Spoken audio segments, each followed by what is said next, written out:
No nosso aniversário de casamento, meu marido se virou para mim na frente de todos, olhou diretamente nos meus olhos e disse: "Eu queria nunca ter me casado com você." Algo dentro de mim se despedaçou em silêncio. Na manhã seguinte, não discuti nem chorei. Guardei minha verdade, esvaziei as contas, vendi a casa e desapareci sem olhar para trás. Kennedy, eu queria nunca ter me casado com você. Meu marido pronunciou essas palavras ao microfone na nossa festa de 5 anos. Sua voz era firme e clara, de modo que todos os convidados da propriedade Greenbrier puderam ouvi-lo perfeitamente. O champanhe parou de fluir. A banda de jazz silenciou no meio da música. Sem rostos se voltaram para nós com expressões que variavam do choque à pena e à satisfação mal disfarçada. Fiquei ali, com um vestido de seda champanhe que custava mais do que eu costumava ganhar em um mês. Minha maquiagem cuidadosamente aplicada provavelmente não escondia nada da minha confusão, e tentei entender o que estava acontecendo. Não se tratava de um homem tendo um colapso emocional. Era teatro encenado com precisão diante de testemunhas cuidadosamente selecionadas. Asher devolveu o microfone ao atordoado coordenador do evento e saiu do pequeno palco que havíamos montado para os discursos. A multidão se abriu automaticamente para ele, e ele me deixou sozinha em meio aos destroços do nosso casamento. Naquela noite, voltei para casa e ele não apareceu. Não mandou mensagem, não ligou, não deu nenhuma explicação. Só silêncio. Sentei-me na ilha da cozinha no escuro e me permiti pensar com clareza pela primeira vez em anos. As pessoas não destroem seus cônjuges publicamente sem motivo. Elas o fazem quando precisam de testemunhas, quando estão construindo uma narrativa para algo maior. Pela manhã, minha tristeza havia se transformado em algo mais frio e útil. Liguei para minha amiga advogada Natalie e disse 5 palavras que dariam início a uma guerra que Asher nunca imaginou. Preciso ver tudo. Antes de continuarmos, quero agradecer por estar aqui enquanto compartilhamos histórias de força e sobrevivência. Se você acredita que a verdade e a justiça importam, considere se inscrever. É gratuito e nos ajuda a alcançar mais mulheres que precisam ouvir isso. Agora, vamos ver o que acontece em seguida. Mas para entender como cheguei àquele momento, sentado na minha cozinha ao amanhecer, tomando uma decisão que mudaria tudo, preciso voltar ao começo. 6 anos antes, eu nunca teria imaginado essa vida ou esse final. Conheci Asher Bennett em um evento beneficente para arrecadação de fundos para programas de alfabetização, um daqueles eventos em que empresas locais assinam cheques. Se sentem bem consigo mesmas por uma noite. Eu fui relutantemente arrastado para lá por Emma, minha colega de quarto da faculdade, que achou que eu precisava sair mais depois de um término difícil que me deixou questionando se algum dia eu encontraria alguém que realmente valorizasse o que eu fazia para viver. A maioria dos homens com quem namorei parecia achar que ensinar era algo bonito, mas não um trabalho sério, algo que fiz até encontrar uma carreira de verdade ou me casar e ter meus próprios filhos. Asher era diferente, ou assim eu pensava na época. Ele foi o palestrante principal naquela noite, falando sobre desenvolvimento urbano e construção de comunidade com uma paixão que parecia genuína, em vez de performática. Ele falou sobre como comunidades fortes precisam de boas escolas e como a educação é a base de tudo que ele tenta construir por meio de seu trabalho imobiliário. Quando ele se aproximou de mim na recepção e perguntou sobre meu trabalho como professor da quarta série, ele realmente ouviu minhas respostas. Ele não olhou por cima do meu ombro procurando pessoas mais importantes para conversar. Não checou o celular nem me interrompeu no meio da frase. Ele olhou para mim como se eu fosse a única pessoa na sala com quem valia a pena conversar. E depois de anos me sentindo invisível ou rejeitado, essa tensão parecia água no deserto. Em 3 meses, éramos inseparáveis. Asher aparecia no meu apartamento depois de longos dias em seu escritório imobiliário com comida para a viagem de qualquer restaurante que ele tivesse descoberto naquela semana e histórias sobre clientes difíceis e batalhas de zoneamento que ele fazia parecerem quase interessantes. Eu contava a ele sobre meus alunos, sobre o garoto que finalmente aprendeu a ler livros depois de lutar o ano todo, sobre a garota cujos pais estavam passando por um divórcio e como eu estava tentando ajudá-la a se sentir segura na escola quando nada mais em sua vida parecia estável. Ele disse que eu o fiz sentir-se seguro, que meu trabalho o lembrou da importância do dele, que me ver me importar tanto com crianças que nem eram minhas o fez Querer ser uma pessoa melhor. Quando ele me pediu em casamento em uma tranquila manhã de domingo, tomando café na minha pequena varanda, ainda sem anel, porque ele queria que eu escolhesse um que eu realmente gostasse. Eu disse sim sem hesitar. Meu pai faleceu quando eu tinha 16 anos em um acidente de carro que ainda me parece surreal quando penso nisso. Então, meu tio me acompanhou até o altar na igreja da minha infância. Foi uma cerimônia pequena, apenas familiares próximos e alguns amigos. Nada comparado ao espetáculo que nosso 5º aniversário se tornaria. Escher me prometeu estabilidade, parceria e um futuro construído com honestidade. Eu acreditei em cada palavra, porque ele nunca me deu motivos para não acreditar. Aqueles primeiros anos pareciam tão genuínos que mal consigo acessar agora quando tento me lembrar deles. Morávamos em uma casa modesta no bairro histórico de Charleston, perto o suficiente da minha escola para que eu pudesse ir a pé para o trabalho em dias agradáveis, economizando dinheiro com gasolina e fazendo exercícios ao mesmo tempo. Escher estava construindo seu negócio imobiliário do nada, trabalhando muitas horas, mas sempre reservando um tempo para o café da manhã de domingo em nossa pequena varanda. Ficávamos sentados ali lendo o jornal, mal conversando, apenas existindo no mesmo espaço confortável. Tínhamos jantares simples, onde realmente conversávamos sobre nossos dias, nossas frustrações, nossas pequenas vitórias. Lembro-me de rir de suas tentativas terríveis de cozinhar algo mais complicado do que ovos mexidos. Lembro-me dele me ajudando a corrigir provas, na mesa da cozinha até tarde da noite. Lembro-me de sentir que éramos uma equipe trabalhando juntos em prol de algo significativo. Mas no nosso 5º aniversário, tudo mudou de uma forma tão gradual que mal percebi até que fosse tarde demais. O negócio de Escher cresceu muito mais do que qualquer um de nós poderia imaginar. O que começou como pequenas compras de imóveis residenciais, comprando casas decadentes e reformando-as para famílias jovens, tornou-se grandes empreendimentos comerciais com investidores e parceiros cujos nomes reconhecidos. Jornal. O dinheiro entrava como uma enchente que não parava de subir. E com isso veio um estilo de vida que eu nunca havia pedido, mas acabei aceitando aos poucos. Porque recusar parecia ingrato. Nós nos mudamos de nossa aconchegante casa para uma casa colonial de 4 quartos que Escher insistiu que precisávamos para entreter clientes e investidores que esperavam certas coisas de parceiros de negócios. A casa era linda de um jeito intimidador, com cômodos que mal usávamos e móveis que pareciam caros, mas desconfortáveis, escolhidos por uma designer de interiores que pediu minha opinião, mas claramente já sabia o que queria.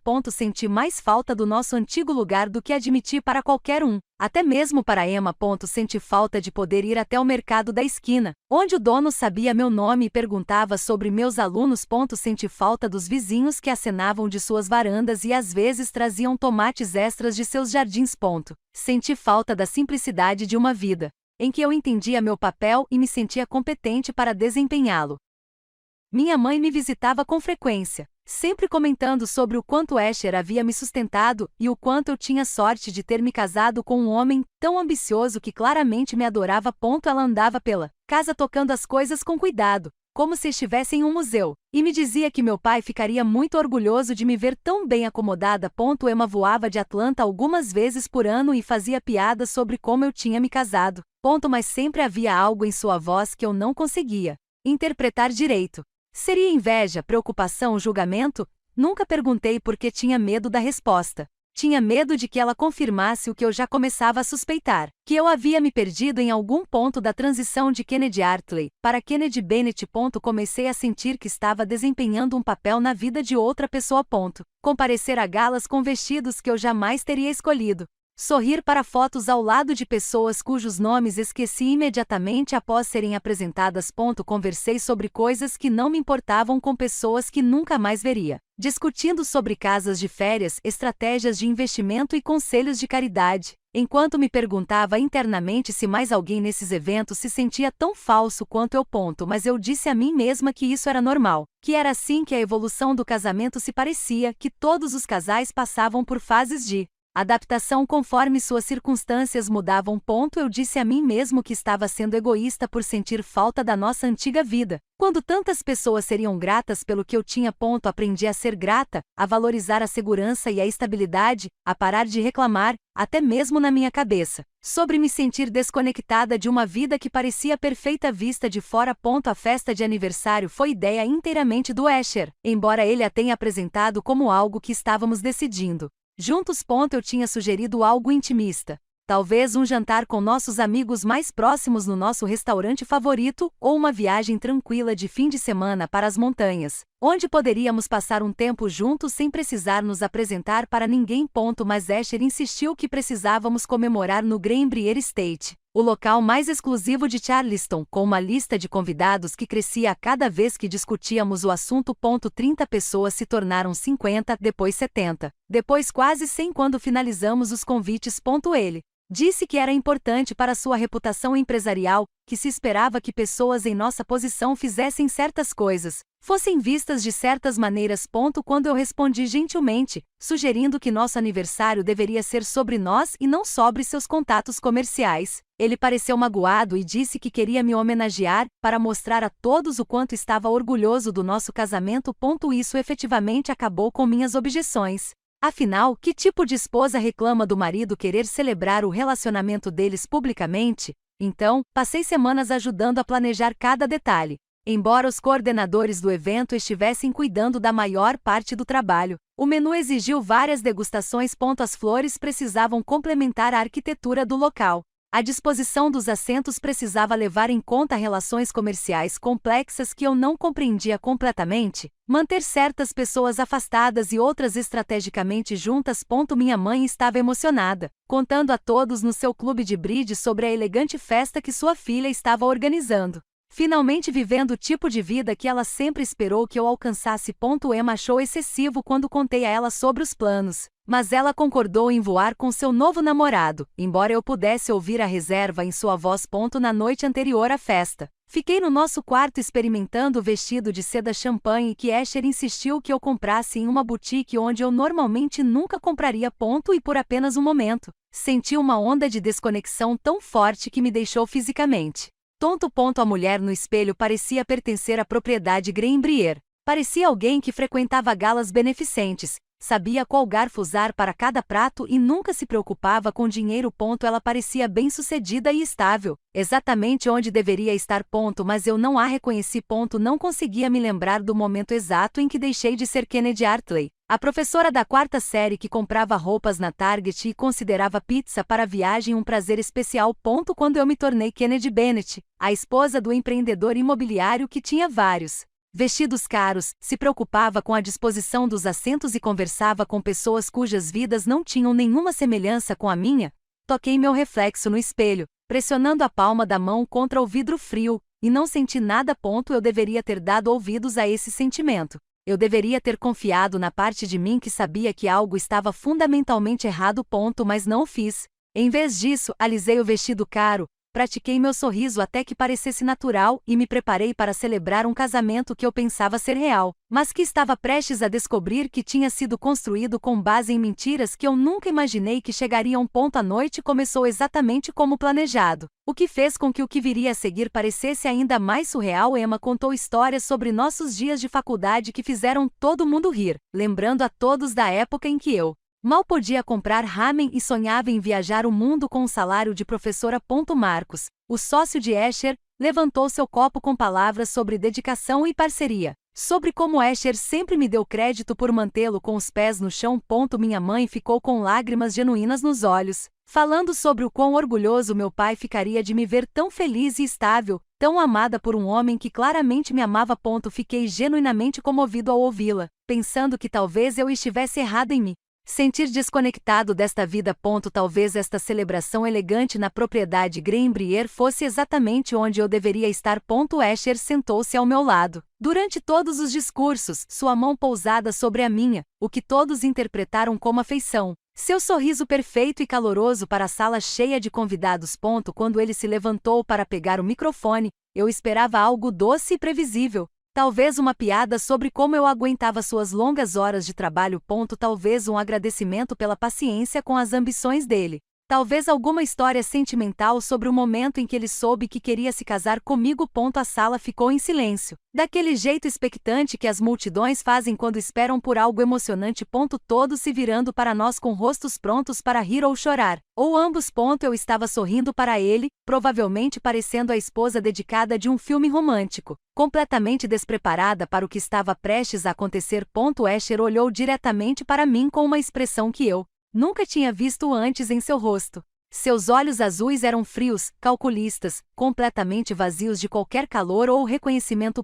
Por uma fração de segundo, pensei genuinamente que havia algo de errado com ele do ponto de vista médico. Talvez ele estivesse tendo um derrame ou algum tipo de evento neurológico que estivesse alterando sua personalidade em tempo real, mas sua voz era perfeitamente firme quando ele falava, projetando-se claramente em todos os cantos do salão com o mesmo tom controlado que ele usava em apresentações de negócios. Kennedy, ele disse, e lembro-me de pensar que seu tom soava errado, como se ele estivesse se dirigindo a um estranho ou a um rival nos negócios. E não a esposa. A maneira como ele disse meu nome não tinha afeição nem história, nada que reconhecesse os 6 anos que passamos construindo uma vida juntos.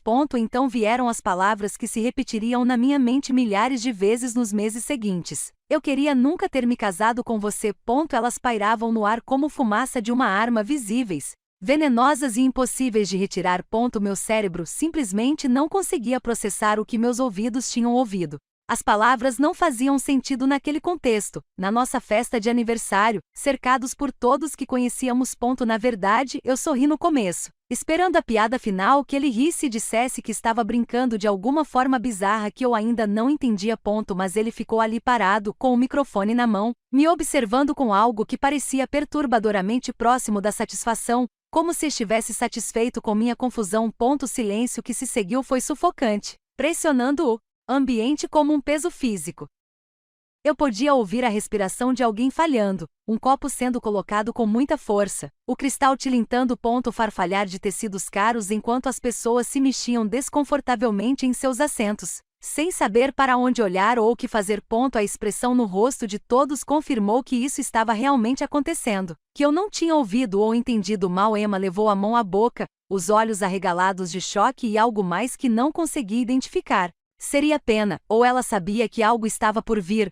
Marcos, que estava sorrindo calorosamente momentos antes durante seu próprio brinde, empalideceu e olhou para seu prato como se fisicamente não conseguisse suportar assistir ao que estava acontecendo. O rosto da minha mãe ficou pálido de uma forma que me assustou. Ela agarrou o peito com a mão como se estivesse tendo uma reação física às palavras, como se elas a tivessem machucado tanto quanto me machucaram. O pai de Escher, que sempre me tratou gentilmente, me acolheu em sua família, fechou os olhos e balançou a cabeça lentamente, no que parecia resignação ou decepção. A sala se dividiu em um caos de reações, suspiros vindos de diferentes mesas, sussurros começando imediatamente quando as pessoas se inclinavam umas em direção às outras. Algumas pessoas realmente se levantaram como se estivessem prestes a intervir de alguma forma, mas claramente não tinham ideia de como seria uma intervenção nessa situação. A coordenadora do evento ficou paralisada com o microfone estendido nas mãos trêmulas, seu treinamento profissional completamente inadequado para o que quer que fosse aquilo.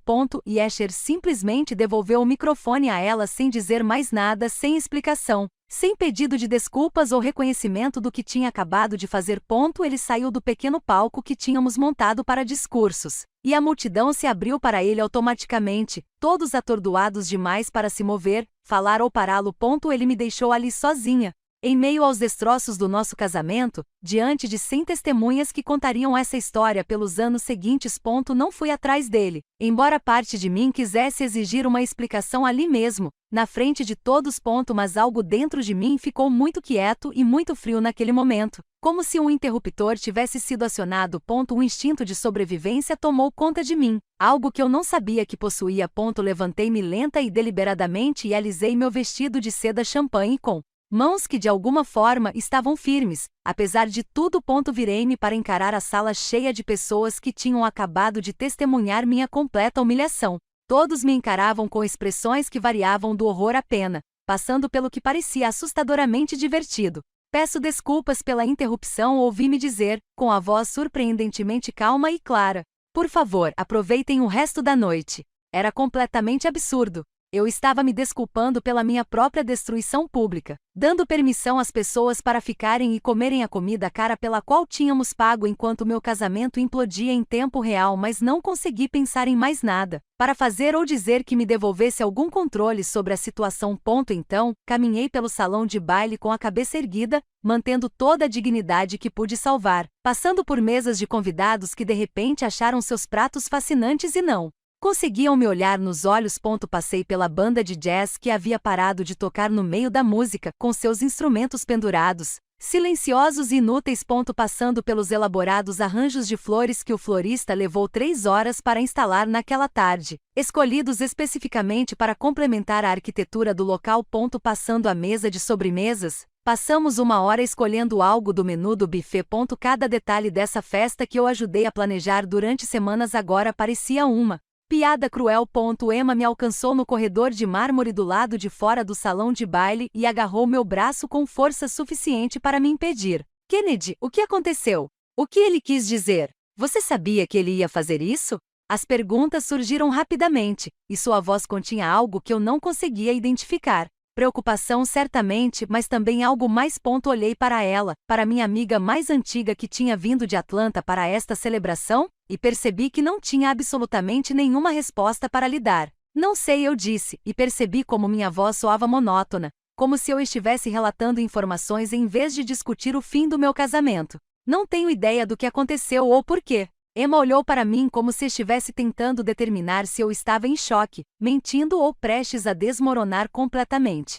Quer que eu vá para casa com você? Você não deveria ficar sozinha agora. Mas eu queria ficar sozinha. Eu precisava ficar sozinha para pensar, para processar, para entender o que aquilo significava. Estou bem, eu disse a ela, o que era obviamente uma mentira. Mas a única coisa que consegui dizer foi: só preciso ir para casa. Naquela noite voltei sozinho para nossa casa colonial de 4 quartos no bairro histórico, e me senti como se estivesse entrando na casa de um estranho, e não no lugar onde vivi pelos últimos 3 anos. Asher não tinha voltado. O carro dele não estava mais na garagem quando cheguei. O telefone dele caiu direto na caixa postal quando tentei ligar, não tocou. Como se ele o tivesse desligado de propósito. Andei pelos cômodos que decoramos juntos. Escolhemos os móveis e penduramos fotografias. Imagens passadas de nós sorrindo em vários eventos ao longo dos anos. Nosso pequeno casamento na igreja da minha infância. Férias em Savannah, onde exploramos locais históricos e comemos muitos frutos do mar. Festas de fim de ano onde posamos com amigos e familiares. Cada fotografia agora parecia a evidência de um crime que eu não sabia que estava sendo cometido. Como se eu estivesse olhando para cenas encenadas em vez de momentos reais da nossa vida. Sentei-me na ilha da cozinha, o mesmo lugar onde tínhamos tomado café da manhã naquela manhã.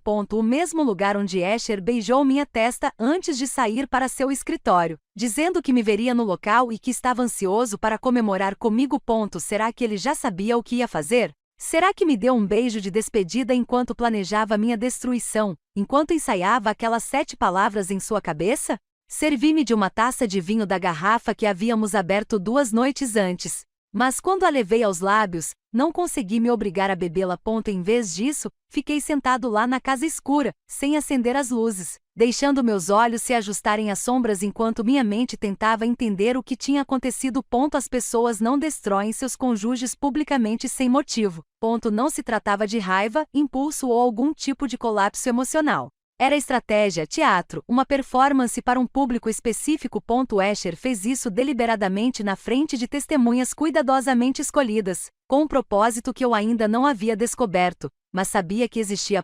Ele estava construindo uma narrativa, criando uma história que serviria a um plano maior que eu ainda não conseguia enxergar.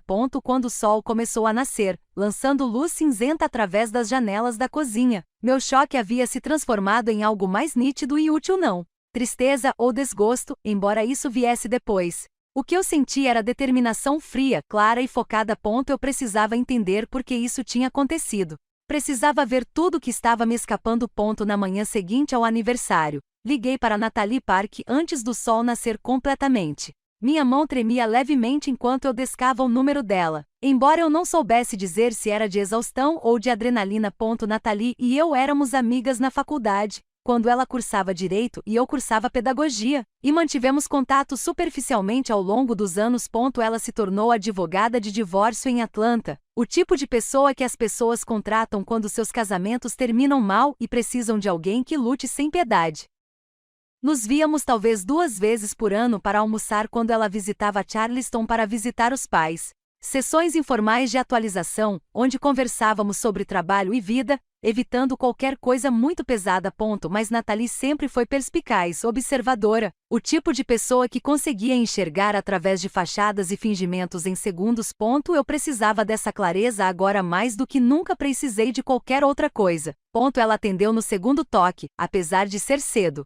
Ouvi dizer, ela disse antes que eu pudesse falar. A Emma me ligou ontem à noite, depois da festa. Ela estava preocupada com você. Estou indo aí agora mesmo. Não houve discussão, nem pergunta se eu precisava dela, apenas a decisão imediata de que eu não enfrentaria isso sozinho. Em menos de 1 hora. Natalie estava na minha porta carregando sua elegante pasta de couro e uma sacola de bagels do lugar perto do hotel que ela sabia que eu não comeria, mas que havia trazido mesmo assim porque lhe dava algo para fazer com as mãos. Nós nos sentamos à mesa da minha cozinha, a mesma mesa onde eu havia me sentado no escuro poucas horas antes. E contei tudo a ela, não apenas sobre o brinde de aniversário, embora tenha sido por aí que comecei. Contei a ela sobre o último ano do nosso casamento, detalhes que eu não havia registrado conscientemente como problemas até que os falei em voz alta e ouvi como soavam. As ligações telefônicas tarde da noite que Asher recebia em seu escritório com a porta fechada, sua voz se transformando em um murmúrio que eu não conseguia ouvir através das paredes. As viagens de negócios que aumentaram em frequência e duração nos últimos 18 meses, levando-o a cidades que eu nunca havia visitado para reuniões com pessoas cujos nomes mudavam cada vez que ele os mencionava. A maneira como ele ficava distante e distraído, mesmo quando estávamos no mesmo cômodo, como se sua mente estivesse sempre em outro lugar, trabalhando em problemas que ele nunca compartilhou comigo. Contei a ela sobre os documentos que ele ocasionalmente me pedia para assinar, sempre explicando-os rapidamente enquanto eu estava no meio de outra coisa, deixando claro que ler páginas de linguagem jurídica seria tedioso e desnecessário, porque ele já havia revisado tudo. Natalie ouviu sem interromper, tomando notas com sua caligrafia precisa, sua expressão ficando cada vez mais séria a cada detalhe que eu compartilhava. Quando finalmente fiquei sem palavras, ela largou a caneta e olhou para mim com uma intensidade que de repente me fez ficar com medo do que ela estava prestes a dizer. Kennedy, homens como Asher não destroem casamentos publicamente a menos que estejam protegendo algo ou construindo uma defesa para algo pior. Aquele brinde de ontem à noite foi estratégico. Ele precisava de testemunhas para vê-lo rejeitar você, para estabelecer uma narrativa que possa usar mais tarde. Precisamos ver seu panorama financeiro completo antes que ele tenha chance de esconder alguma coisa ou alterar o acesso às contas. Passei o dia inteiro me tornando um detetive da minha própria vida, vasculhando uma casa que não parecia mais um lar. Comecei no escritório de Asher, uma sala onde raramente entrava porque ele sempre deixava claro que aquele era seu espaço de trabalho privado, onde ele lidava com assuntos comerciais com os quais eu não precisava me preocupar. Os arquivos estavam destrancados, o que me surpreendeu até perceber que ele nunca esperara que eu os vasculhasse. Por que eu esperaria? Eu era a esposa crédula que acreditava em tudo o que ele me dizia.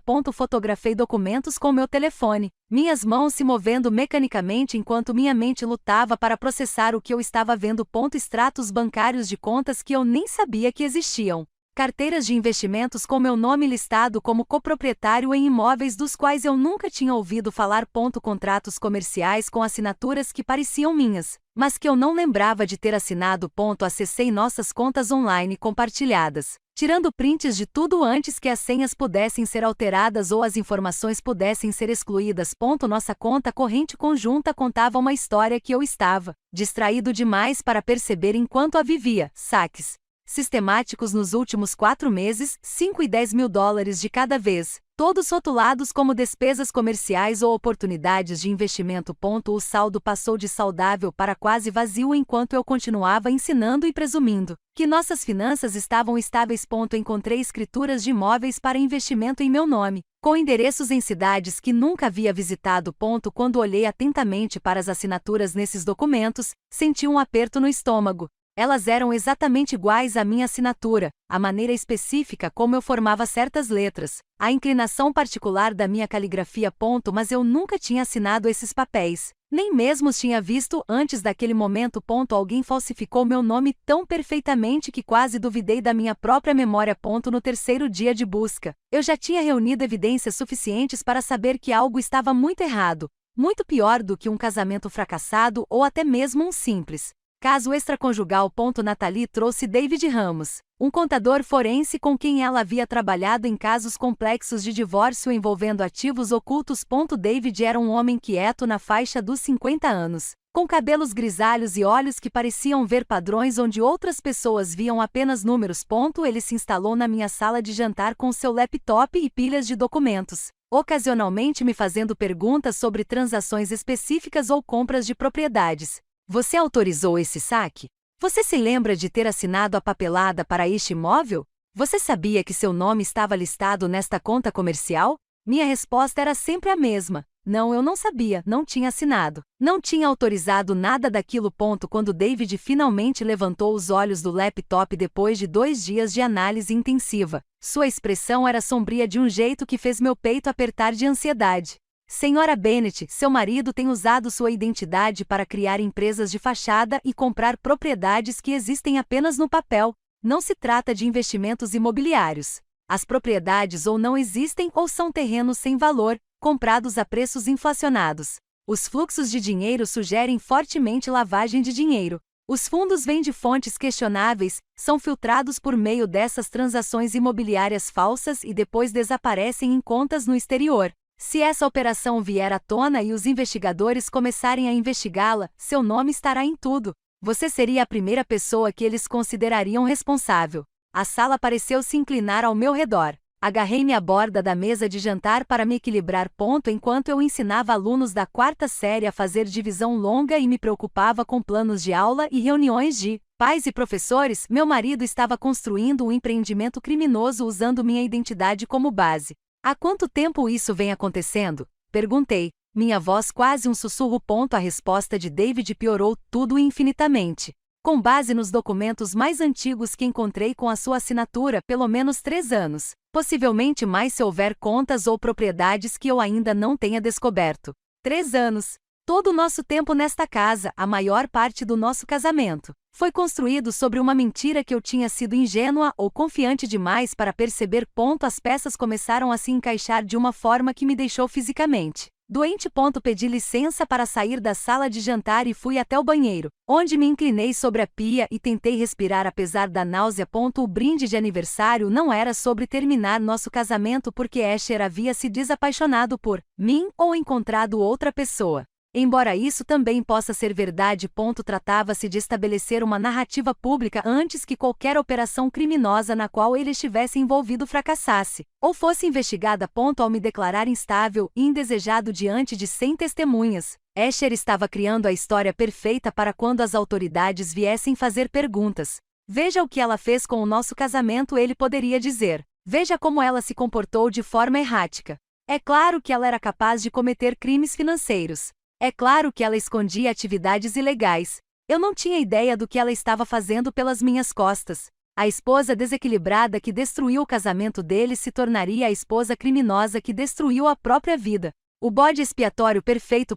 Quando voltei para a sala de jantar, Natalie estava revisando a análise de David com o olhar de um advogado para detalhes e estratégia. Ela olhou para cima quando entrei, e sua expressão confirmou o que eu já havia descoberto. Ele está incrustando sua falta de confiabilidade nos registros públicos. Quando os investigadores finalmente encontrarem seu nome em todos esses documentos e contas, ele alegará que você fez tudo pelas costas dele. Ele dirá que descobriu suas atividades ilegais e que é por isso que o casamento se desfez tão dramaticamente. Você se torna o criminoso, e ele se torna a vítima que foi enganada pela própria esposa. Pensei nos últimos 5 anos do nosso casamento através dessa nova e terrível lente. Todas aquelas viagens de negócios em que Asher insistia que eu ficasse em casa porque as reuniões seriam chatas e eu ficaria mais confortável em casa. Todos aqueles documentos que ele me pediu para assinar enquanto eu estava distraído, explicando-os tão rapidamente que mal tive tempo de ler além da linha de assinatura. Todas as vezes que ele me elogiou por ser confiante, Por não ser o tipo de esposa desconfiada, que questionava cada movimento seu, ou exigia ver seu telefone, ou interrogava sobre sua agenda. Eu pensava que aqueles comentários eram elogios, sinais de um casamento saudável baseado no respeito mútuo.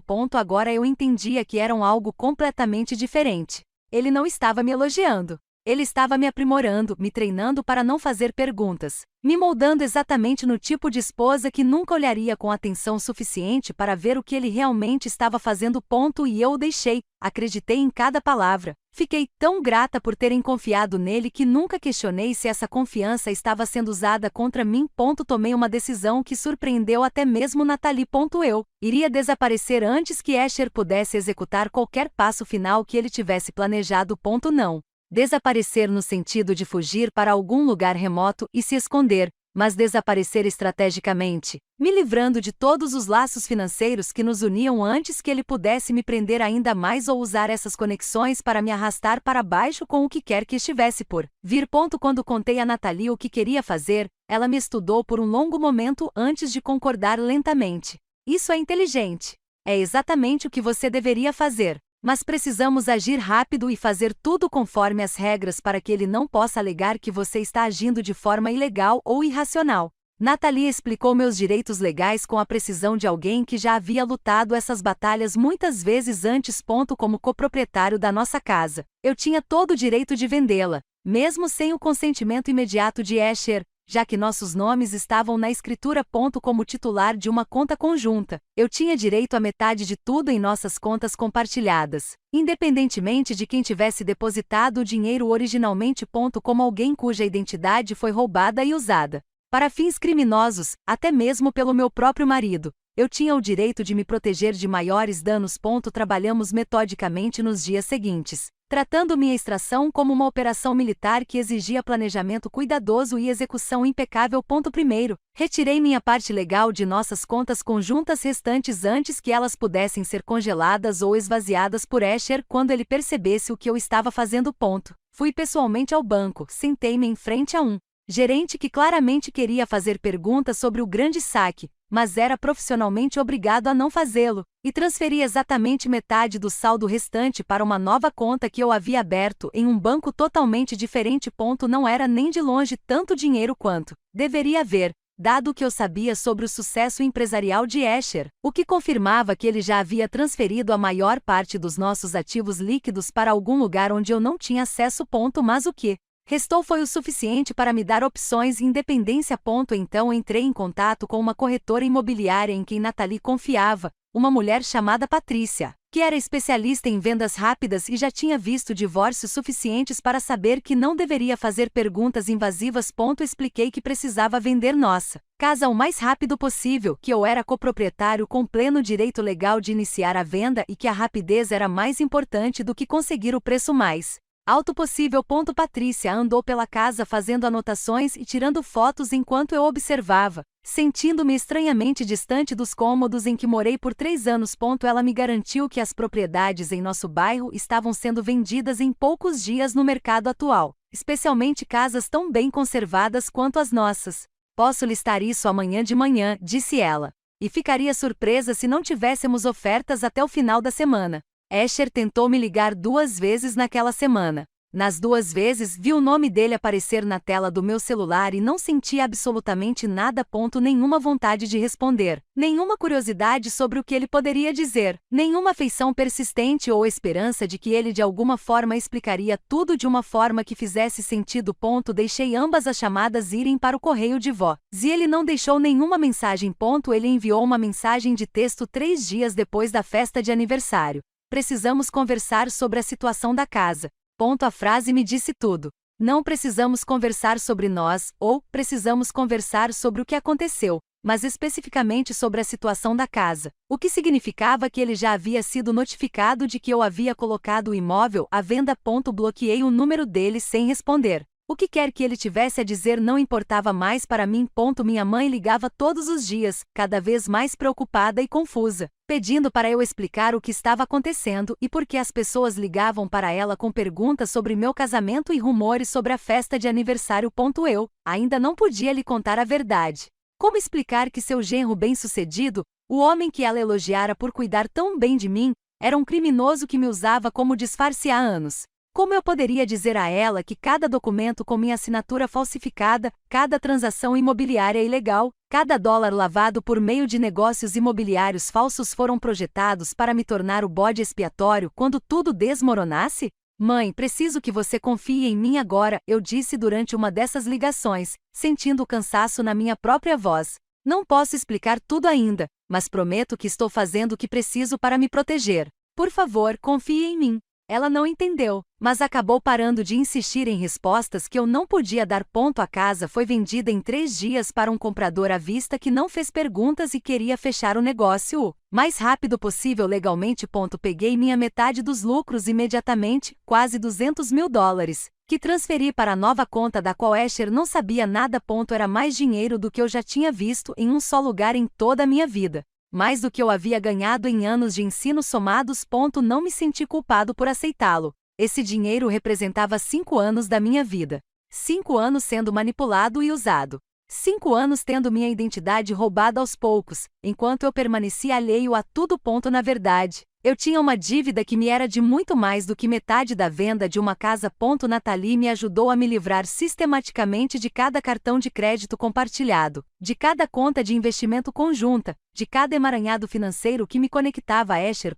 Era como se eu estivesse realizando uma cirurgia na minha própria vida, cortando cuidadosamente o tecido doente para salvar o que permanecia saudável. Cada conta que fechei, cada cartão que cancelei, cada conexão que cortei foi como recuperar um pequeno pedaço de mim que ele havia tirado. Emma ligou várias vezes durante esse período, preocupada comigo e perguntando se eu precisava que ela voasse de volta de Atlanta. Eu a afastei com vagas garantias de que estava cuidando das coisas e trabalhando com um advogado. Algo na reação dela na festa de aniversário continuou a me incomodar de uma forma que eu não conseguia expressar completamente. A pena em seus olhos parecia preparada demais, sábia demais, como se ela estivesse esperando que algo ruim acontecesse, em vez de estar genuinamente chocada com isso. Arquivei essa observação para análise posterior, concentrando-me na crise imediata de me proteger legal e financeiramente. Então contratei Marcus Colley, um investigador particular que Nathalie recomendou com entusiasmo incomum. Marcus era ex-FBI e agora trabalhava em casos particulares após se aposentar do FBI, especializando-se em investigações de fraude financeira e infidelidade. Ele era caro, exigindo $5.000 adiantado antes mesmo de começar a trabalhar, mas Nathalie insistia que ele valia cada centavo. Você precisa saber tudo o que Asher está fazendo, com quem ele está trabalhando e o que ele está planejando em seguida, explicou ela. Marcus consegue descobrir coisas que levaríamos meses para descobrir por meios legais, e não temos meses. Conheci Marcus em seu escritório no centro da cidade, um espaço deliberadamente comum, com decoração minimalista e uma parede de arquivos que provavelmente continham segredos sobre metade da cidade. Ele tinha pouco mais de 60 anos, cabelos grisalhos e o tipo de rosto que as pessoas esqueciam imediatamente depois de conhecê-lo, o que eu suspeitava ser exatamente como ele preferia. Ele ouviu toda a minha história sem demonstrar muita reação, ocasionalmente fazendo anotações em um bloco de notas, mas principalmente me observando com olhos que pareciam catalogar e analisar cada detalhe. Quando terminei, ele me fez uma pergunta: você quer saber tudo, mesmo que doa? Porque eu vou encontrar coisas que você não espera, e algumas delas serão dolorosas. Você está preparada para isso? Não hesitei. Tudo. Preciso saber de tudo. Marcus trabalhou com uma velocidade impressionante. Em uma semana, ele tinha fotos de vigilância de Asher se encontrando com um homem chamado Vincent Torres em vários locais de Charleston. Restaurantes onde se sentavam em cantos fundos falando em voz baixa. Canteiros de obras onde caminhavam por prédios inacabados apontando para plantas. O que parecia ser um armazém abandonado perto do porto, onde eles se encontraram tarde da noite com outros homens que não reconheci. Marcus forneceu uma pesquisa de antecedentes mostrando que Torres tinha um histórico questionável em investimentos imobiliários com ligações suspeitas, mas não comprovadas, com crime organizado. Múltiplas propriedades que existiam apenas no papel, negócios que deixaram rastros de falências e investidores furiosos. O tipo de homem que pessoas de negócios legítimas evitavam, a menos que não tivessem escolha ou estivessem envolvidas em algo igualmente legítimo. Mas Marcus encontrou algo mais. Algo mais profundo do que os crimes financeiros e a lavagem de dinheiro nos documentos falsificados. Ele encontrou evidências de um caso. Ele me mostrou fotos de Asher entrando em um hotel boutique no centro da cidade com uma mulher que reconheci imediatamente, Sienna Caldwell, uma associada júnior em sua empresa de desenvolvimento, jovem, ambiciosa, bonita daquele jeito refinado que vinha de salões caros e personal trainers. Marcos tinha registros de data e hora mostrando que eles se encontravam neste hotel todas as terças e quintas-feiras à tarde há mais de um ano, sempre fazendo check-in no mesmo quarto com o nome falso que Marcos havia descoberto de alguma forma. Mais de 50 reuniões. Um padrão tão estabelecido que virou rotina. Ele também recuperou mensagens de texto por meio de métodos que não explicou completamente, mas que me garantiu que eram legais o suficiente para serem usados se necessário. Eu as li na tela do seu laptop, sentado na cadeira extra do seu escritório, e cada mensagem caiu como um pequeno e preciso ferimento de faca. Quando Kennedy sair de cena, finalmente poderemos ficar juntos de verdade, escreveu Sienna 3 meses antes do nosso aniversário. Ela é confiante demais para prever qualquer coisa disso, respondeu Asher. Quando ela perceber o que está acontecendo, será tarde demais. Fiquei olhando para aquelas palavras em particular por um longo tempo. Confiante demais. Ele disse isso como se fosse uma falha de caráter, como se minha crença nele fosse uma fraqueza que ele explorou, em vez de uma resposta razoável a anos de engano cuidadoso.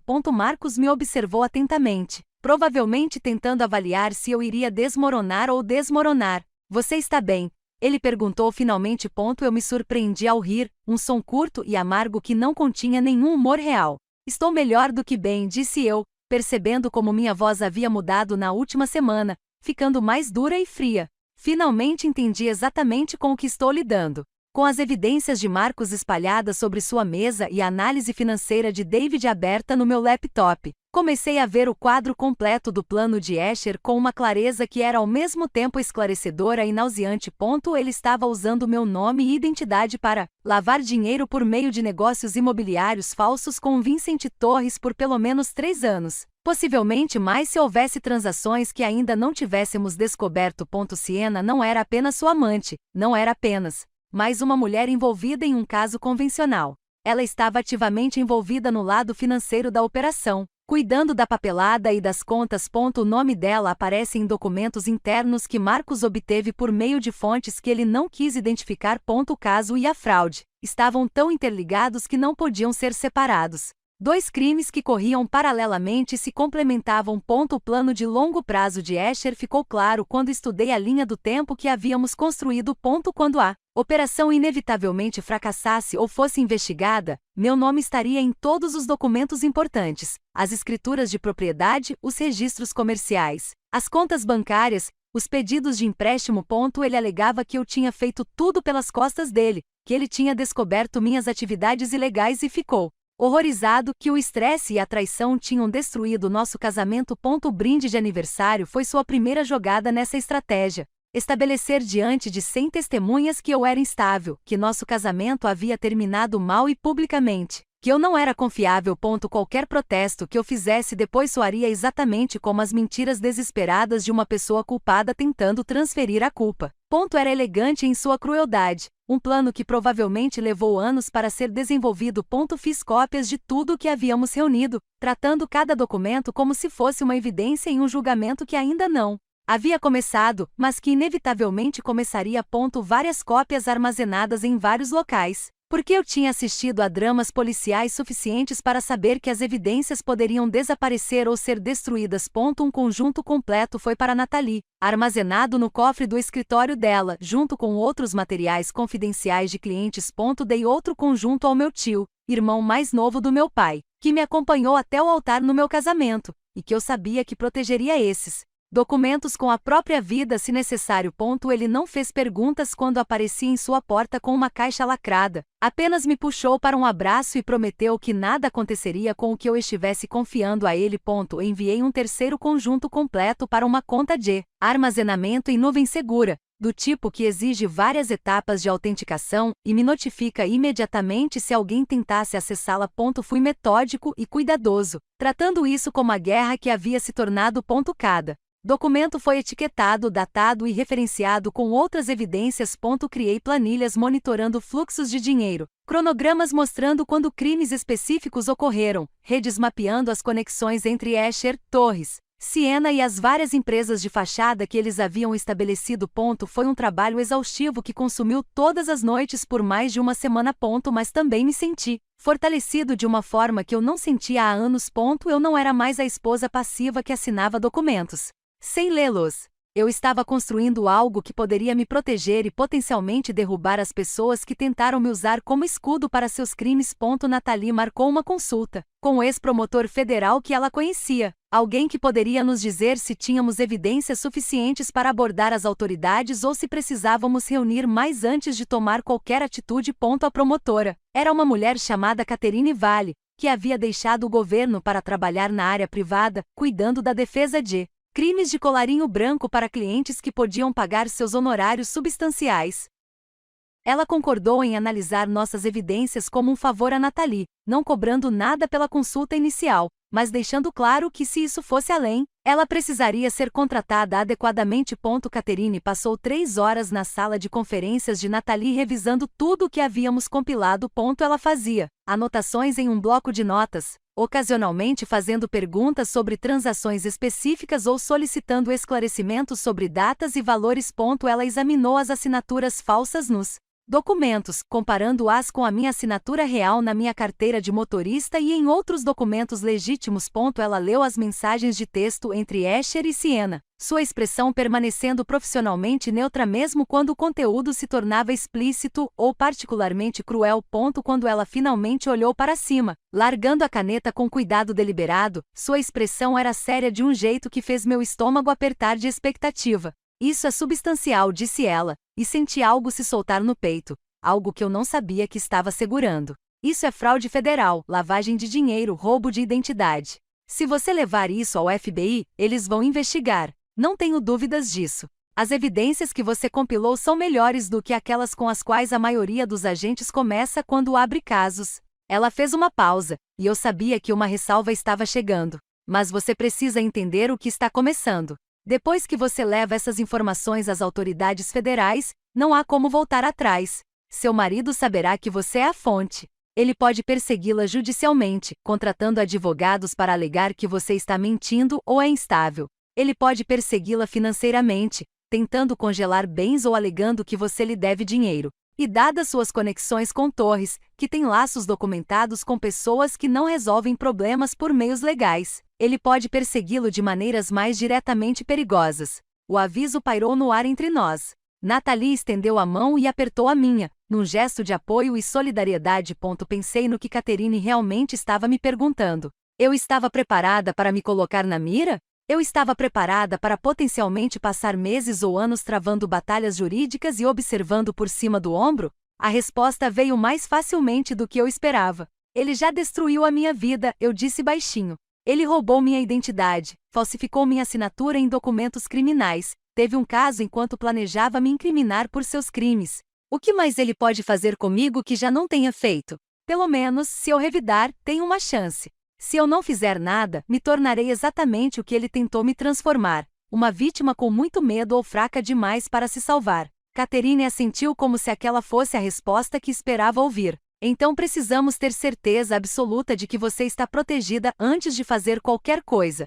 Precisamos de documentação que comprove que você foi uma vítima involuntária, não uma participante. Nos dias seguintes, Nathalie me ajudou a elaborar um cronograma detalhado de cada documento que assinei sem entender completamente, de cada transação que foi feita em meu nome sem meu conhecimento ou consentimento genuíno. De todas as maneiras, Escher roubou sistematicamente minha identidade ao longo do nosso casamento. Incluímos referências de personagens de pessoas que me conheciam bem. Emma escreveu uma declaração sobre meu caráter e confiança. O diretor da escola primária onde eu lecionava escreveu sobre minha integridade e falta de sofisticação empresarial. Minha mãe, apesar de não entender completamente o que estava acontecendo, escreveu sobre como eu sempre confiei completamente em Escher e me submete ao seu julgamento em questões financeiras. Foi humilhante documentar minha própria ingenuidade com tantos detalhes explícitos. Criar um registro de quão facilmente fui enganado e manipulado. Cada página parecia uma admissão de fraqueza ou estupidez. Mas também foi estranhamente libertador. Cada documento que eu concluí era mais um passo em direção à liberdade, mais um tijolo no muro que eu estava construindo entre mim e o homem que tentará me destruir. Eu não estava mais me escondendo, fingindo ou dando desculpas. Eu estava encarando exatamente o que tinha acontecido e reivindicando meu direito de lutar contra isso. Enquanto isso, Escher não tinha ideia do que eu estava planejando contra ele. Marcos continuou sua vigilância, documentando todos os encontros com Torres. Todas as tardes que Escher passava com Siena no hotel onde moravam, cada movimento que sugerisse atividade criminosa em andamento. As fotografias se acumularam, criando uma linha do tempo visual dos crimes em andamento. Escher tentou entrar em contato comigo mais algumas vezes durante esse período. E-mails perguntando sobre endereços de encaminhamento para correspondências que ainda chegavam em nossa antiga casa. Mensagens de texto sobre contas compartilhadas que precisavam ser fechadas ou transferidas. Respondi apenas por meio do escritório de Nathalie, pedindo ao seu assistente jurídico que enviasse e-mails frios e profissionais, sem nenhuma possibilidade de manipulação pessoal e sem abertura para que ele me manipulasse emocionalmente. Por meio de Marcos, descobri que Escher estava ocupado construindo sua própria narrativa. Ele contava às pessoas que eu havia me mudado repentinamente depois da festa de aniversário, que eu estava tendo algum tipo de colapso ou crise, que ele estava preocupado comigo, mas não sabia onde eu estava ou como me ajudar. A história que ele estava construindo retratava como um marido preocupado lidando com uma esposa instável, reforçando a narrativa que ele havia começado com aquele brinde público. Certa tarde, minha mãe me ligou chorando, dizendo que pessoas do nosso antigo círculo social estavam perguntando se eu estava bem, se eu precisava de ajuda profissional, se havia algo que pudessem fazer. Sussurros e rumores estavam se espalhando exatamente como Escher pretendia. Você tem que confiar em mim, mãe, eu disse, sentindo o cansaço na minha própria voz. Eu sei que isso parece ruim. Sei que as pessoas estão falando e dizendo coisas que me fazem parecer louca ou quebrada, mas prometo que estou fazendo exatamente o que preciso fazer. Não posso explicar tudo ainda, mas explicarei. Só confie em mim um pouco mais, por favor. Ela não entendia, e eu podia perceber sua confusão e preocupação em cada palavra que dizia. Mas ela acabou parando de insistir em explicações que eu ainda não conseguia dar. Eu passava as noites no pequeno apartamento que aluguei do outro lado da cidade. Um modesto apartamento de um quarto que custava uma fração do que tínhamos em nossa casa colonial. Revisei documentos até meus olhos arderem. Construí linhas do tempo até que a sequência de eventos ficasse gravada em minha memória, preparado para o momento em que finalmente estaria pronto para contra-atacar. E lentamente e metodicamente, com a ajuda de pessoas que acreditaram em mim e queriam justiça, construí um caso forte o suficiente para derrubar o homem que pensou que tinha me destruído. Catherine Vale fez a introdução que mudaria tudo.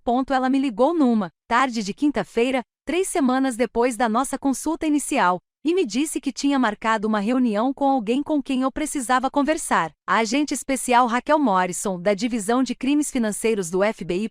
Catherine explicou que o agente Morrison tinha a reputação de capturar criminosos de colarinho branco que se achavam intocáveis, pessoas com dinheiro, conexões e advogados caros que nunca enfrentaram consequências reais por nada em suas vidas.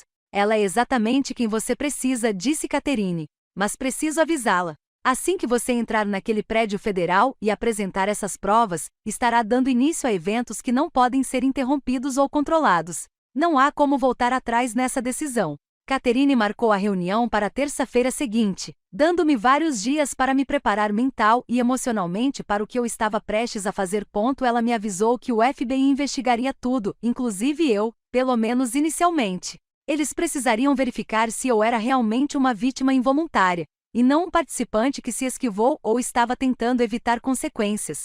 Você precisa estar preparado para esse nível de escrutínio, disse ela. Eles farão perguntas difíceis. Eles analisarão todos os aspectos da sua vida. Eles conversarão com pessoas que você conhece e com quem trabalhou. Você está pronto para isso? Eu disse a ela que estava preparado porque passei semanas documentando exatamente como fui enganado, construindo um caso para minha própria inocência que era quase tão completo quanto o caso que eu estava construindo contra Escher. Mais do que isso, eu estava pronto para parar de ter medo. Durante 3 semanas, fiquei olhando por cima do ombro, me perguntando se Escher ou Torres descobririam o que eu estava fazendo, me perguntando se eu deveria simplesmente pegar meu dinheiro e desaparecer em algum lugar onde eles nunca me encontrariam. Mas correr era como deixá-los vencer. Como confirmar que eu era exatamente a pessoa fraca e assustada que Escher sempre acreditou que eu era. Na noite anterior ao meu encontro com o agente Morrison, sentei-me no meu pequeno apartamento, cercado por caixas de documentos, e pensei nos últimos 5 anos do meu casamento. Eu fui uma boa esposa em todos os sentidos que soube ser, leal quando a lealdade era necessária, confiante quando a confiança era solicitada, apoiando as ambições e a carreira de Escher, mesmo quando eles o tiravam de casa por vários dias. E ele transformou tudo isso em uma arma, transformando meu amor em uma ferramenta para seus crimes, transformando minha confiança em um escudo atrás do qual ele poderia se esconder. Entrei no escritório de campo do FBI na terça-feira de manhã carregando uma mala com rodinhas cheia de evidências, o tipo de mala que as pessoas levam nas férias quando planejam ficar fora por semanas. A triagem de segurança na entrada demorou mais que o normal por causa da quantidade de papéis que eu carregava, mas finalmente fui liberado e direcionado para o 4º andar, onde o agente Morrison estava me esperando. Ela me encontrou em uma sala de conferências que era deliberadamente impessoal, paredes cinzas, uma mesa longa e nada que pudesse distrair da tarefa séria de investigar crimes federais. A agente Morrison era uma mulher de quase 50 anos, com cabelos escuros presos para trás em um estilo prático e olhos que pareciam enxergar através de qualquer fachada que as pessoas tentassem apresentar. Ela tinha o comportamento prático de alguém que entrevistou centenas de criminosos, vítimas e testemunhas e conseguia dizer em minutos em qual categoria cada pessoa se enquadrava. Ela gesticulou para que eu me sentasse, e eu obedeci, colocando minha mala no chão ao lado da cadeira. Senhora Bennett, disse ela, e notei que ela não usou meu primeiro nome, mantendo uma distância profissional. Catherine Vale me explicou de modo geral por que a senhora está aqui, mas eu gostaria de ouvir a história diretamente de você. Comece onde achar que eu preciso começar e não tenha pressa. Não vou a lugar nenhum. Então contei tudo a ela, começando pela festa de aniversário, porque foi aí que meu próprio entendimento começou. Descreve que estava naquele salão de baile na propriedade Greenbrier, ouvindo meu marido dizer a 100 pessoas que ele gostaria de nunca ter se casado comigo, observando-o ir embora sem dar explicações. Contei a ela sobre os documentos que encontrei nos dias seguintes, as assinaturas falsificadas, as propriedades falsas, o dinheiro sendo lavado por meio de empresas de fachada que existiam apenas no papel. O agente Morrison ouviu sem interromper, ocasionalmente fazendo anotações em um bloco de notas, mas principalmente apenas me observando com uma intensidade que parecia estar sendo radiografada. Percebi que ela estava procurando por pistas, sinais de que eu estava mentindo, exagerando ou omitindo meu próprio envolvimento em quaisquer crimes que tivessem sido cometidos. Quando terminei de resumir minha história, abri a mala e comecei a organizar os documentos na mesa de conferências em pilhas organizadas. Extratos bancários mostrando o esvaziamento sistemático das nossas contas conjuntas. Escrituras de imóveis com minha assinatura falsificada em imóveis que eu nunca tinha visto ou ouvido falar. Mensagens de texto entre Escher e Siena discutindo o caso dele e seus planos para minha destruição. Fotografias de vigilância de Escher se encontrando com Vincent Torres em locais ao redor de Charleston. Análise contábil forense de David mostrou exatamente como o dinheiro foi lavado por meio de transações imobiliárias falsas. Os relatórios de investigação de Marcos documentam padrões de comportamento criminoso ao longo de vários anos. Eu havia trazido para eles tudo o que Escher havia feito, embalado, organizado e pronto para ser processado. Anos de fraude dispostos em pilhas organizadas sobre uma mesa de conferência do governo. O agente Morrison passou 2 horas revisando apenas a primeira camada de evidências, fazendo perguntas ocasionais sobre documentos ou transações específicas e solicitando esclarecimentos sobre datas e cronogramas. Quando ela finalmente levantou os olhos da mesa coberta de papel, sua expressão havia mudado de interesse profissional para algo mais sério. Senhora Bennett, isso é substancial. Se tudo o que a senhora está me mostrando for verdade, e não tenho motivos, neste momento, para pensar que não será, estamos diante de várias acusações federais. Fraude organizada, lavagem de dinheiro, roubo de identidade, possíveis violações da lei RICO, dada a conexão com Torres, e o que parece ser uma atividade criminosa em andamento. Mas então, o agente Morrison fez a pergunta que eu estava temendo desde que Catherine marcou esse encontro. Por que você não se apresentou antes? Se esses crimes vêm acontecendo há 3 anos, como suas evidências sugerem, por que você só está nos trazendo essa informação agora? Eu tinha me preparado para essa pergunta, sabendo que ela viria, mas respondê-la foi mais difícil do que eu esperava. Tive que explicar que até o jantar de aniversário, eu não sabia que nada disso existia, que eu era um professor da 4ª série focado em planos de aula e reuniões de pais e professores, não um empresário que entendia de transações imobiliárias ou esquemas de lavagem de dinheiro. Expliquei a ela a cronologia da minha descoberta, explicando como a humilhação pública desencadeou minha investigação. Como cada camada de evidência que descobri revelou crimes mais profundos e perturbadores. Como gradualmente percebi que Asher não estava apenas acabando com nosso casamento, mas me preparando para assumir a culpa por anos de atividade criminosa. O ceticismo da agente Morrison era visível em sua expressão. O leve estreitamento de seus olhos sugeria que ela tinha ouvido histórias semelhantes de pessoas que estavam mentindo. Mas, à medida que ela revisava a documentação da minha ignorância, as referências de caráter de pessoas que me conheciam há anos, o testemunho de Natalie sobre quando exatamente eu soube dos documentos fraudulentos, a prova de que eu imediatamente comecei a me retirar de contas compartilhadas assim que entendi o que estava acontecendo. Seu ceticismo gradualmente mudou para algo mais próximo da crença. Você poderia ter fugido, disse ela finalmente, largando o documento que estava lendo. Você poderia ter pegado sua parte do dinheiro da venda da casa e desaparecido em algum lugar onde nunca o encontraríamos. Muitas pessoas na sua posição teriam feito exatamente isso. Por que não fez? Olhei fixamente para ela, querendo que percebesse que eu falava sério em cada palavra que estava prestes a dizer. Ele tentou me destruir. Usou meu nome, minha identidade, minha confiança para cometer crimes dos quais eu nada sabia. Falsificou minha assinatura em documentos que poderiam me mandar para a prisão.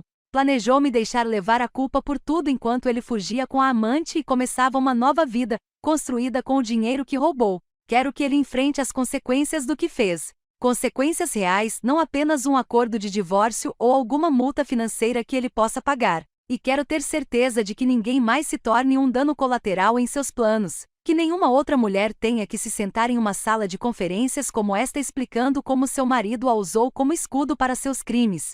A agente Morrison me estudou por um longo momento, e eu quase pude vê-la tomando uma decisão sobre se acreditaria em mim, se comprometeria recursos federais para investigar o caso que eu estava apresentando. Então ela fez mais uma pergunta que determinaria tudo. Você sabe onde e quando seu marido se encontrará com Torres?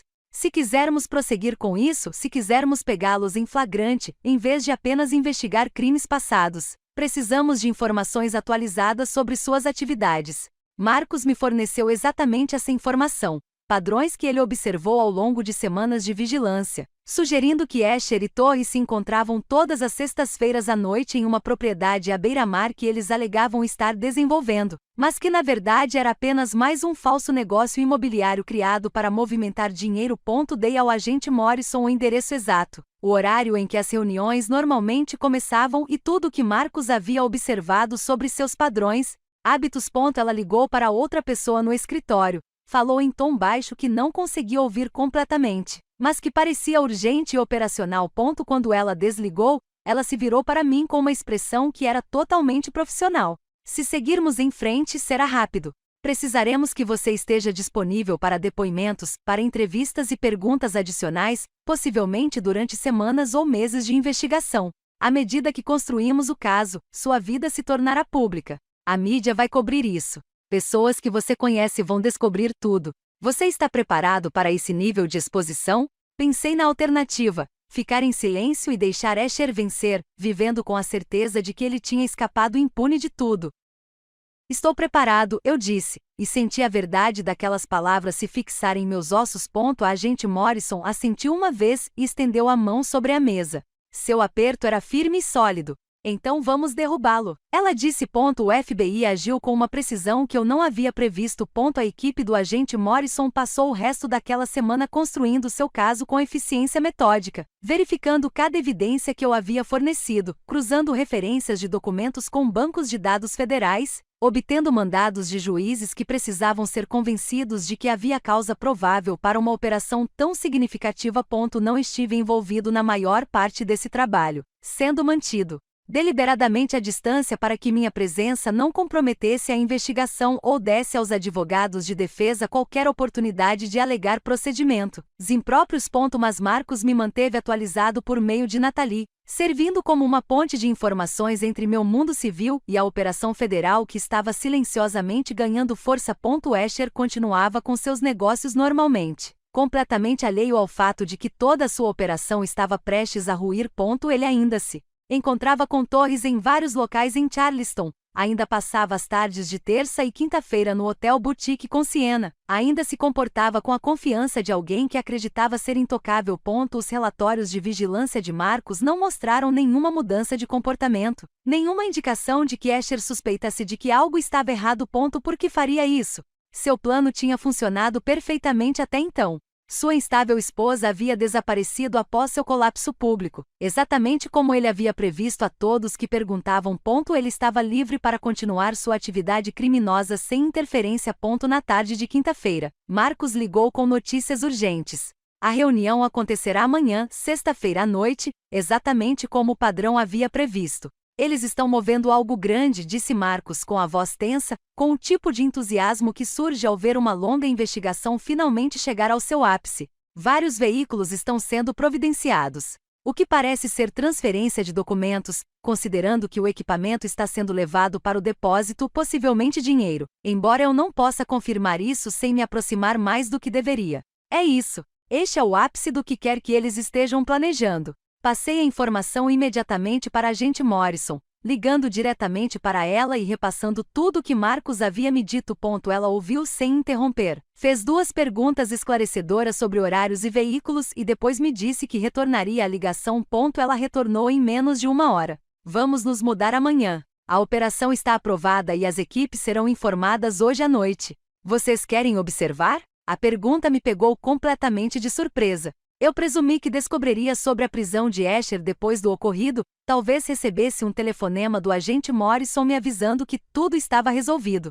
Isso é permitido? Perguntei, sem saber se ela estava fazendo uma oferta genuína ou me testando de alguma forma. Não é típico, ela admitiu. Normalmente não convidamos civis para observar operações ativas. Mas considerando que você nos construiu esse caso, considerando que ele tentou fazer com você, posso providenciar para que você assista de uma distância segura se quiser. Você estaria em um veículo sem identificação, bem longe da ação, mas conseguiria ver tudo acontecer. A escolha é sua. Pensei nisso por uns 10 segundos antes de dizer sim. Eu precisava ver. Precisava assistir ao momento em que Escher percebeu que tudo que havia construído estava desmoronando, que a esposa que ele havia subestimado fora a arquiteta de sua destruição. O agente Morrison me deu instruções sobre onde encontrá-la na noite seguinte, me avisando para não contar a ninguém para onde eu estava indo ou o que faria. Segurança operacional, disse ela. Se a notícia se espalhar de alguma forma, eles podem mudar os planos ou nem aparecer. Na sexta-feira à noite eu estava sentado em um veículo sem identificação a 3 quarteirões da propriedade à beira-mar, com o agente Morrison no banco do motorista ao meu lado, nós dois observando com binóculos o pôr do sol sobre o porto de Charleston. O veículo era deliberadamente indefinido, um sedã cinza que poderia pertencer a qualquer um, estacionado em um local que oferecia linhas de visão claras para a entrada do armazém, mas permanecia longe o suficiente para evitar a detecção. Agente Morrison tinha um fone de ouvido de rádio conectado às equipes posicionadas ao redor da propriedade, e eu ocasionalmente conseguia ouvir fragmentos de comunicação, códigos e indicativos de chamada que não significavam nada para mim, mas transmitiam informações claras aos agentes envolvidos na operação. O SUV preto de Escher chegou ao armazém abandonado exatamente às 7h15, bem no horário previsto. Mesmo a 3 quarteirões de distância, observando com binóculos que o focalizavam. Perfeitamente pude perceber sua confiança na maneira como se movia. A autoridade casual em sua postura ao sair do veículo e olhar ao redor da propriedade. A completa falta de preocupação ou cautela que surgiu ao acreditar que ele estava protegido, que seu plano estava funcionando perfeitamente. Ele achava que sua esposa estúpida e crédula estava em algum lugar do outro lado da cidade lidando com seu colapso, provavelmente chorando e confusa, enquanto ele construía seu império com base em crimes pelos quais ela acabaria sendo culpada. Vincent Torres chegou momentos Depois em uma Mercedes preta que provavelmente custou mais do que a maioria das pessoas ganha em um ano. Ele estacionou ao lado do SUV de Escher e saiu vestindo um terno caro, movendo-se com uma espécie de graça controlada que sugeria que ele já havia lidado com situações perigosas muitas vezes antes. Então chegou Sienna em seu sedã prateado, parecendo nervosa mesmo à distância, olhando ao redor como se sentisse que algo estava errado, mas não conseguisse identificar o que. Ela se juntou a Escher Torres, e os três ficaram conversando por um momento antes de seguirem em direção à entrada do armazém. A agente Morrison falou baixinho no rádio, com a voz calma e profissional, apesar da tensão que eu sentia irradiando de todos os envolvidos na operação. Todas as unidades mantenham suas posições. Aguardem meu sinal. Precisamos deles lá dentro e envolvidos na transação antes de nos movermos. Observei Escher entrar no armazém com Torres e Sienna. Observei a pesada porta se fechar atrás deles e por um momento, tudo ficou perfeitamente parado. O ar da noite estava fresco e claro, e os sons vindos do porto atravessavam a água. Então, o agente Morrison disse duas palavras que mudaram tudo: execute o mandado. Agentes federais chegavam de todas as direções com uma precisão coordenada que era quase linda de se ver. Veículos que estavam estacionados em locais aparentemente aleatórios de repente convergiram para o armazém, bloqueando todas as saídas. Equipes da SWAT com equipamentos táticos surgiram de posições que eu nem tinha percebido que estavam ocupando, movendo-se em direção ao prédio com armas prontas. Carros sem identificação foram bloqueados na rua em ambas as direções. Toda a operação levou menos de 30 segundos desde o comando de Morrison até a contenção completa da propriedade. Observei pelo binóculo, com as mãos tremendo levemente, enquanto os agentes entravam no depósito e o plano cuidadoso que havia levado semanas para ser desenvolvido finalmente era executado. Eles surgiram alguns minutos depois, e eu observei pelo binóculo enquanto Escher era levado para fora algemado.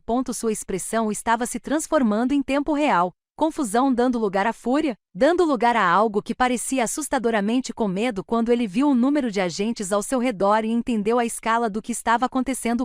Torres estava algemado ao lado dele com uma expressão impassível e em silêncio, sem demonstrar nenhuma emoção, como se aquilo fosse apenas um infeliz contratempo nos negócios e não o fim de sua empreitada criminosa. Sienna estava chorando, sua maquiagem perfeita escorrendo pelo rosto em manchas escuras, suas mãos tremendo visivelmente enquanto uma agente lia seus direitos em uma voz distante demais para que eu pudesse ouvir claramente. Eles foram colocados em veículos separados, procedimento padrão para evitar que coordenassem histórias ou destruíssem evidências. Quando o SUV que transportava Escher passou perto de nossa posição de observação, vi seu rosto claramente por um momento através da janela. Ele parecia menor de alguma forma, diminuído, despojado da confiança e da autoridade que sempre o cercaram como uma armadura. Não mais o empreendedor imobiliário de sucesso que comandava salas cheias de investidores. Apenas um homem algemado enfrentando acusações federais que provavelmente o condenariam à prisão por anos. O agente Morrison se virou para mim, estudando meu rosto na penumbra do interior do veículo. Como você se sente? Ela perguntou. Era o tipo de pergunta que provavelmente tinha uma resposta padrão. Alguma expressão de satisfação ou vingança que as vítimas deveriam sentir quando seus agressores enfrentassem consequências. Mas me surpreendi com minha resposta, com a verdade que veio à tona antes que eu pudesse filtrá-la em algo mais socialmente aceitável. Vazio. Pensei que me sentiria satisfeito ou vitorioso, mas me sinto vazio. A agente Morrison assentiu como se já tivesse ouvido aquela resposta muitas vezes antes, como se fosse mais comum do que satisfação. Justiça não é a mesma coisa que cura, disse ela calmamente. Justiça é apenas o primeiro passo. O trabalho duro vem depois. A cobertura da mídia começou em poucas horas, mais rápido do que eu esperava. Primeiro, notícias locais, interrompendo a programação normal com gráficos urgentes e repórteres sem fôlego. Depois, a cobertura regional foi feita por emissoras do Sudeste, que divulgaram a história. À meia-noite, veículos de comunicação nacionais estavam exibindo segmentos sobre o incorporador imobiliário de Charleston preso em um esquema de fraude multimilionário. O rosto de Escher estava em todos os lugares que eu olhava, nas telas de televisão, no saguão do meu prédio, nos jornais que apareciam nas portas na manhã seguinte, nas redes sociais, onde pessoas que nunca o conheciam compartilhavam a história com comentários que variavam de chocados a satisfeitos. A narrativa que ele tentou construir com tanto cuidado sobre mim, a esposa instável que destruiu o casamento deles por meio de seu comportamento errático, desmoronou imediatamente quando os detalhes das acusações federais se tornaram públicos. Pessoas que sentiram pena de mim na festa de aniversário começaram a ligar e enviar mensagens, pedindo desculpas por acreditar nas mentiras dele, perguntando se eu estava bem e se havia algo que pudessem fazer. Emma veio de Atlanta no dia seguinte à prisão e apareceu no meu apartamento com vinho e desculpas. Eu deveria ter percebido que algo estava errado, ela repetia, sentada no meu pequeno sofá com lágrimas nos olhos. Eu deveria ter questionado mais as coisas. Eu deveria ter pressionado você a me contar o que realmente estava acontecendo. Mas até Emma foi enganada, acreditou na atuação de Asher como marido preocupado lidando com uma esposa instável. Todos tinham sido enganados. Esse era o talento particular de Asher, fazer mentiras parecerem verdades até o momento em que não pudessem mais ser sustentadas. Minha mãe veio ao meu apartamento 2 dias depois da prisão, com o rosto marcado pela preocupação e culpa. Ela chorou enquanto se desculpava por não ter entendido antes, por me pressionar a permanecer em um casamento que estava me destruindo por dentro. Eu achava que ele era um ótimo provedor, disse ela em meio às lágrimas. Achei que você tinha muita sorte. Já te disse isso tantas vezes. Sinto muito. Eu assegurei enquanto ela chorava, percebendo que ela também havia sido enganada, que todos na minha vida eram personagens de uma ficção que Asher havia cuidadosamente construído e mantido por anos. A investigação levou 3 meses para ser concluída e, durante esse tempo, prestei depoimento, respondi perguntas e, lentamente, comecei a recuperar partes de mim que eu não sabia que estavam faltando. O processo legal consumiu enormes quantidades de tempo e energia emocional. Houve depoimentos em que os advogados de defesa tentaram encontrar falhas na minha história, sugerindo que eu sabia mais do que alegava ou que tinha sido cúmplice nas coisas que escondia. Houve audiências em que tive que sentar na mesma sala que Asher, separados por mesas e advogados, mas ainda perto o suficiente para sentir sua presença como um peso pressionando meu peito. Havia perguntas constantes dos promotores que preparavam o caso, repetindo o mesmo assunto repetidamente para garantir que cada detalhe estivesse correto e consistente. Asher foi acusado de 14 acusações federais, incluindo fraude, lavagem de dinheiro e roubo de identidade. Vincent Torres enfrentou ainda mais acusações relacionadas às suas conexões com o crime organizado, incluindo acusações de extorsão e conspiração que acarretavam penas mínimas obrigatórias. Siena cooperou com os promotores quase imediatamente, fornecendo evidências e testemunhos adicionais em troca de uma pena reduzida e imunidade de algumas das acusações mais graves. A cooperação dela confirmou detalhes sobre a operação que eu só havia conseguido reunir a partir de documentos e vigilância. Ela descreveu como Asher a recrutou para o esquema gradualmente, começando com pequenas tarefas que pareciam legítimas antes de lentamente revelar a verdadeira natureza do que estavam fazendo. O processo legal foi exaustivo de maneiras que eu não havia previsto, não apenas pelo tempo gasto ou pelo desgaste emocional de reviver tudo repetidamente, mas pela maneira como me forçou a examinar cada aspecto do meu casamento e questionar cada memória que eu acreditava ser real. Mas apesar de tudo isso, eu me sentia cada vez mais livre, em vez de cada vez mais sobrecarregado. Cada dia no tribunal era mais um dia em que Asher me via de pé e inquebrável, recusando-me a ser a vítima que ele tentou criar. Eu me vestia com cuidado para cada aparição, usando roupas profissionais simples que projetavam competência e estabilidade, em vez dos itens caros de grife que eu usava. Durante nosso casamento. Respondi a todas as perguntas de forma clara e direta, sem nunca ficar na defensiva ou emocionado, mesmo quando os advogados de defesa tentaram me provocar com reações que me fariam parecer pouco confiável. Natalie ficou comigo durante todo o processo, comparecendo a depoimentos e audiências judiciais, me ajudando a me preparar para o depoimento, me ajudando em momentos difíceis quando o peso de tudo ameaçava me sobrecarregar. Certa noite, depois de um depoimento particularmente brutal, em que o advogado de Asher passou 3 horas tentando sugerir que eu estava ciente da fraude o tempo todo, Natalie e eu sentamos em seu escritório tomando café que havia esfriado horas antes. Você sabe o que realmente é vingança? Ela disse, olhando para mim com uma intensidade que exigia atenção. É viver bem. É se tornar alguém que eles não podem mais tocar. Alguém que existe completamente à margem do dano que tentaram infligir. Essa é a única vingança que realmente importa no final. Pensei muito nessa observação nos meses seguintes, deixando que ela reformulasse minha maneira de entender o que estava fazendo e por que isso era importante. Quando os veredictos finalmente saíram, eles foram decisivos e inequívocos. Escher recebeu 12 anos de prisão federal sem possibilidade de liberdade condicional antecipada. Torres recebeu 15 anos. Por diversas acusações. Siena recebeu 5 anos de prisão e foi permanentemente proibida de trabalhar no mercado imobiliário ou em qualquer área de serviços financeiros. Compareci à audiência de sentença, sentado no fundo do tribunal, onde pude observar sem ser o centro das atenções. O juiz proferiu cada sentença com precisão clínica, explicando o raciocínio por trás das decisões e a mensagem que estava sendo enviada sobre a gravidade desses crimes. Escher olhou para mim uma vez, pouco antes de os agentes o levarem para começar a cumprir sua pena. Não sei o que ele esperava ver em meu rosto. Raiva talvez, ou lágrimas, ou satisfação, ou alguma combinação de emoções que lhe dissesse que eu ainda estava emocionalmente conectada a ele. Mesmo através do ódio. Não lhe dei nada. Simplesmente o encarei como se fosse um estranho que eu observava com leve curiosidade, que era o que ele havia se tornado. O homem com quem me casei nunca existiu de fato. Eu estava apaixonada por uma performance, um personagem cuidadosamente construído, projetado especificamente para me usar para propósitos que eu nunca entendi até que fosse quase tarde demais. O verdadeiro Escher era aquele que estava algemado, finalmente enfrentando as consequências das escolhas que fez deliberada e repetidamente ao longo dos anos. Após a sentença, saí do tribunal para a brilhante luz do sol da tarde e senti algo mudar fundamentalmente dentro de mim. O peso que eu carregava há meses, talvez anos, para ser sincero, começou a diminuir, não desaparecendo completamente, mas se tornando administrável de uma forma que não era antes.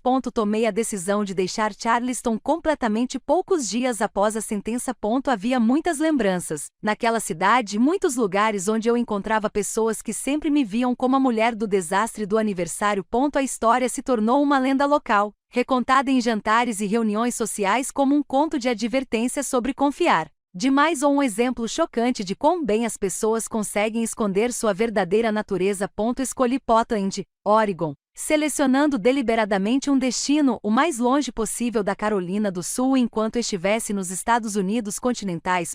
Mudei meu nome de volta para meu nome de solteira por meio de um processo legal, tornando-me Kennedy Artley novamente e recuperando a identidade que Escher tentou roubar e corromper. Encontrei um pequeno apartamento em um bairro tranquilo, o tipo de lugar onde os vizinhos cuidam da própria vida, mas ajudam se você precisar de alguma coisa. Consegui um emprego como redatora de propostas para uma organização sem fins lucrativos que ajudava mulheres a escapar de relacionamentos perigosos, usando minhas habilidades de escrita e minha experiência de vida para ajudar a garantir financiamento para programas que forneciam abrigo, assistência jurídica e treinamento profissional. A ironia do trabalho não me passou despercebida. Passei meus dias escrevendo propostas que descreviam os desafios enfrentados por mulheres que tentavam sair de situações de abuso, as barreiras que as mantinham presas, os recursos de que precisavam para construir vidas independentes. Mas parecia certo de uma forma que eu não esperava. Usar minha experiência para ajudar outras pessoas a encontrar a liberdade deu sentido ao que eu havia sobrevivido. Meus novos colegas de trabalho não sabiam nada sobre meu passado, e eu gostava que fosse assim. Eu não era mais a mulher do vídeo viral de aniversário. Eu era apenas Kennedy, alguém que escrevia propostas de financiamento, fazia caminhadas ao longo do rio Willamette e estava lentamente aprendendo o que era paz genuína depois de anos representando uma versão de felicidade que eu nunca havia realmente experimentado.